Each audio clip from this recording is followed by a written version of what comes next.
If anyone of you know me, I'm basically a teacher. And my journey started, my CAT journey in a sense started when I was in the final year of engineering.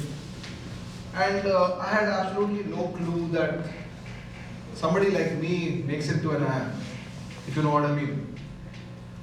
I had absolutely no evidence created right through my school or my college ever. बोलते हैं ना, no teacher ever had even the faintest doubt that this guy is going to make it into something.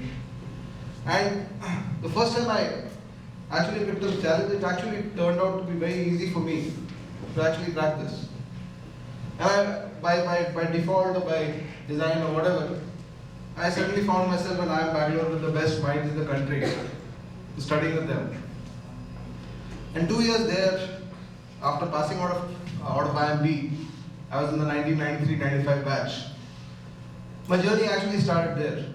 And as we just heard, when you're talking about breaking barriers, it's about journeys, and journeys lead you to barriers which you have to then break. So my journey started the day I passed out of IIM Bangalore. I had a few job offers like most IIM graduates would have. But I took a decision that I don't want to be working in the corporate sector. So that was the first point where because I had this cushy job, cushy life outcome quite clear. That if you work for 20 years as an IIM grad and you belong to the decent category among them, so in 20 years time you'll be heading some company or something like that. And my first point of the journey was disruption. I just disrupted the whole set future and decided that I want to be an entrepreneur. So when people ask me this question now, even today, or if I try to think about myself, what do you do? Who are you? I get three answers from inside me. I'm a teacher, I'm an author, I'm an entrepreneur. I don't know which one comes where, but in terms of the journey, the entrepreneurial journey started first. As an IIMB graduate, I got hold of a franchise of a very, very prestigious computer education company, which was almost impossible to get at that time. And I thought, wow, this is great luck. And I had absolutely no qualms giving up my job at that point of time because I thought, okay, this franchise, first generation business, although I'm a first generation businessman, I'm first generation entrepreneur, this franchise will take care of all those landing problems that you have. And it was supposed to. But as I started my entrepreneurship journey, the first step that I took did not really work out. And there were reasons for that. I was running a computer franchise. If you remember, in the 1990s, if you look back in the 1990s, there were three brands, so to say. It was Aptech, NIIT, and TULEC. My franchise was the TULEC franchise, which was absolutely difficult to get. But I got that franchise simply because of the fact that I was in IIM Bangalore pass out. I could talk my way through the institute, through the interviews. And I thought that, wow, this life is made. But then things started working out. And today, if I look back, there's no other outcome that should have happened to this. What was happening in that industry at that time was we were selling a one-year course on computers for around 16,000 rupees in the mid-90s. And what we were teaching in that one-year course, we were teaching MS-DOS, MS Excel, MS PowerPoint, and maximum, the most complex thing we were teaching was database. In a one-year course for 16,000 rupees. And the street price of a computer crashed to 18,000 rupees because of the imports from China and Taiwan. So next thing you know that people got smart and they realized that you don't need to go to a computer institute to pay them 16,000 bucks to actually teach you these things. You can just buy a computer and you'll learn much more just by being on it, as you all know. So we are trying to sell a product which was absolutely not required. No matter with what brand you do that, it does not work. Right? You might have the greatest brand name in the world. If you're selling a product which is not needed, any marketer will tell you it will not work. So where did that leave me in my journey? It left me in a journey as a 24-year-old, 1 year out of IIM. I had a failed business. I had nothing to do. I had a huge bank loan. Because I had taken a bank loan to set this up, I didn't have capital from my family. So I had a huge bank loan.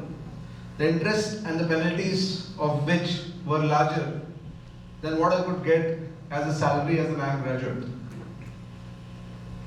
So that's when I had to take a call. It was sink or swim. And that's when I had to take a call. What do you do? What do you do with your life? Your career is gone. Your IIM has blown off. And the only thing you have to now look at is that somehow you have to survive and pay this loan off. Right? With no income source and no backing of a previous generation, which was, because as I said and continuously say, I'm a first generation entrepreneur. So the only thing I could think of at that time was that, okay, let me start to teach, because that was the only thing I could do with no capital. And that's how my journey, my second journey, 1996, 97, early 96, late 96, sometime around that time, my second journey as a teacher started. And I knew pretty much one thing, and I realized one thing, that I could have blamed hundreds of reasons. I could have found why I failed in my first venture. But when I started looking inside myself, I realized that the maximum reasons why these things are happening to my life was because of myself. I told myself one thing at that time, and that commitment I have kept for the last 20 years in my own life. And that commitment I made to myself is that this is one-time sink or swim opportunity for you, sink or swim opportunity. You better do your best you can from this point. Whatever I'll do to the best of my ability. I started working it that way. So when I started teaching people, obviously being an IIM graduate again, I started getting people who started coming to me. And I pretty much started my institution, my organization, pretty much started like a very conventional CLAT training institution, where you start getting students, you teach them for 3-4 months, and you put them through tests, and there'll automatically be few people who will be smart enough to figure out how to crack it, and you'll auto-generate your next group of students from that. But for me, there was a problem in this whole chain. The problem was that I was stuck in a place like Patna, because my franchise and my first failed venture was there. So I was stuck in a place like Patna, and the majority of the students I was getting were people who either did not know English or people who did not know maths. There's two categories. And I used to get a few people from IITs and all during the summer vacation who would qualify on their own. So when I asked myself this question, okay, what are you trying to do in this industry? And at least that much you can talk about the IIMs. The IIMs do teach you to think a little bit different. They start looking at, or they teach you to start looking at problems to be solved rather than just living the day.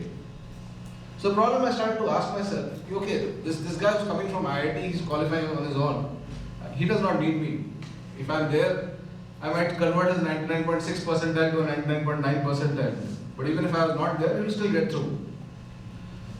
But the question I started to ask myself was, could I convert the 70 percentile into a 99 percentile? Could I actually work as a teacher?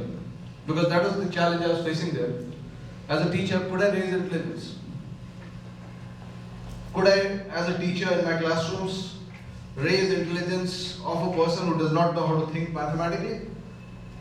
Could I raise intelligence of a person in reasoning? Could I raise intelligence in language? And that's the problem I started to solve. It took me around 2-3 years in the late 90s to actually resolve this issue, when I realized that yes, intelligence is not fixed. Intelligence can actually be raised for people. And a very, very, you can say, stark example of how people view their intelligences happened to my life maybe around 10 years after this time frame. I was giving three different lectures during a week. My normal speaking always is with my 18 to 24-year-old institution students, people who are coming to my institution in that age group. And there was this particular week where I was supposed to speak to a group of corporates where they were vice presidents and general managers. I had a 2-day training session with them. And then I had a 4-hour session with a parent-teachers meet of a girls' school, where the 9th to 12th girls were going to be part of the audience. And the sequence was the same. I had to first speak to these corporates on Monday, Tuesdays, and on Friday or something I had this lecture with these girls. So Monday morning I had a prepared session for the whole day with this group of corporate executives. And Monday morning when I started speaking, I raised the same question to these people. Do you think intelligence can be raised? And I wanted to tell them that yes, it can be, and I thought that maybe these people are smart enough to understand that intelligence is not fixed. You, me, anybody can actually pick up or change his or her intelligence. You just need to start thinking smarter in situations.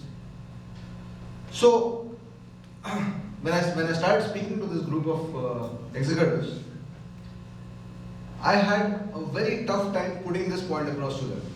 There are people who were literally fighting with me, ready to almost come to fisticuffs with me, trying to say कि intelligence कहाँ raise होता है? And if you actually look at evidence around you, the evidence is that people don't raise their intelligence. They think the same way. You look at your 50-year-old neighbor and look at him 10 years ago, you will realize that he is thinking exactly the same way in the same situation. So when I started facing this challenge from this group, I took around 2 hours to explain to these people how intelligence can be raised. I picked up a few maths questions. I showed them that you can't solve this now start thinking this way, it will work. And I actually proved it to it. I had to take almost the first half of the day to prove it to them that intelligence can be improved or raised. So I was quite comfortable when I went for the Friday lecture. I was quite comfortable कि ये लड़कियों को जो बताना है मुझे 9 to 12 की लड़कियां हैं. So these people are pretty ignorant. They're not as quote unquote, they're not as smart as those corporate executives are. So my lecture was quite prepared. That what will I speak?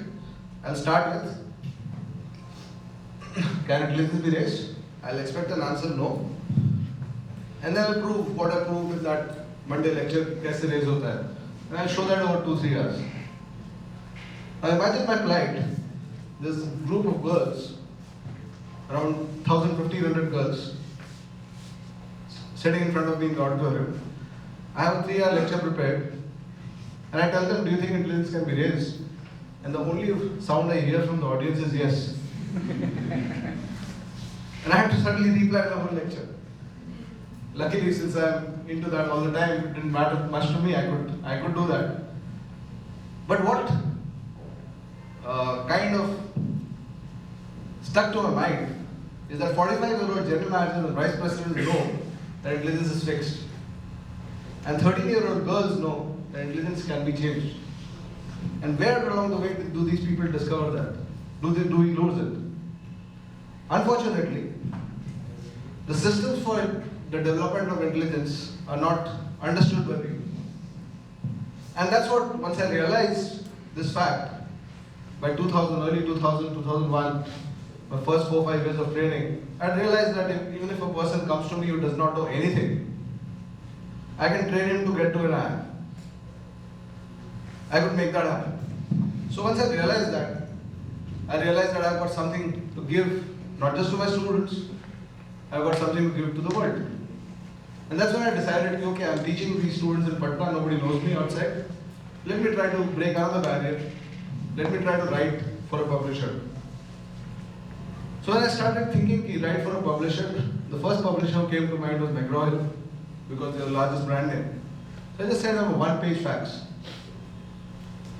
that this is the idea I want to write about. Luckily, they were smart enough to understand that there's something good in this. And that's how the author journey started. So 2002, 2003, I wrote my first book, and over the last 12, 13 years, I've written around maybe 10 plus books as the video showed you. And each of these books, the idea has been to redefine what is available. My journey as an entrepreneur, after the initial failure, as I became a more successful teacher, and as I got renowned, I started getting successful. My organization started getting successful around my success as a teacher. But I think after around 10 years or so, 2006-07, I disrupted my entire entrepreneurship once more. Because I started getting too comfortable. And what I did was, I decided that, okay, I've got one life. This is not what I had started my life for. Because as I'll tell you, when I come to the life lessons that one should take, I always believe in challenges. That unless you pick up challenges and solve them, you're not going to achieve anything in this world. And the challenges should be audacious. The challenges should be audacious, they should be life-defining. So around 10 years after my entrepreneurship started, I started disrupting it again. And the disruptions continued. And I kind of started winding down my office or giving it away. Because I wanted to use my life for something else. And parallelly, I had also got a lot of writing offers, so that was taking a lot of time. And since that time frames or those times were taking over my concentration or my excellence from my field of work, I started breaking this down. So 2007-08, I kind of retired from my entrepreneurship and took a break of around 4-5 years. Focused back on my authorship and continued writing the books as they happened one after the other. The result, as the video showed you, close to 2.5-3 million books we have sold till now with McGraw-Hill. And the number of books I sell on CAT kind of has a very close ratio to the number of CAT forms that I am selling today. So that's again maybe an indication of the fact that once I started inserting excellence into everything I did, things actually started working. Of course, the entrepreneurship 2013, I think some of my students came back from B schools. They said, sir, I think we are not utilizing your potential, we want you to work back. I said, if you guys are coming back, we want to build an excellent organization, let's build it again. So I really started the entrepreneurship. We are now based at Connaught Place here. But the point I'm trying to make here is, what are the lessons for you? Because this is what I wanted to tell you here. My story is my personal challenges, but what's the lesson for you? What's the lesson for anybody who cares to listen? So I would want to put these lessons down to 4 or 5 things that if you remember and keep applying to your life. And these come sequentially, right? So for example, excellence is definitely one lesson.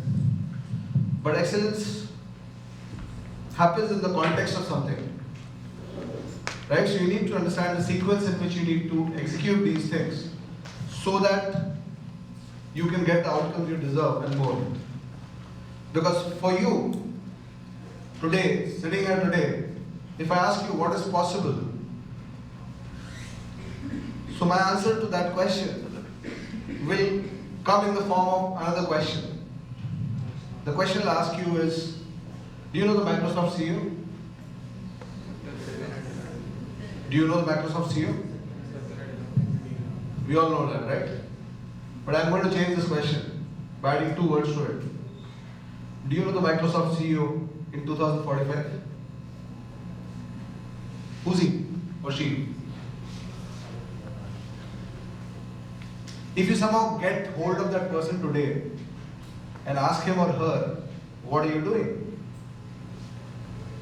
How will his or her answer differ from your answer? So please remember the first thing. And my life is a perfect example of this. I still remember the day I paid off my loan at State Bank of India.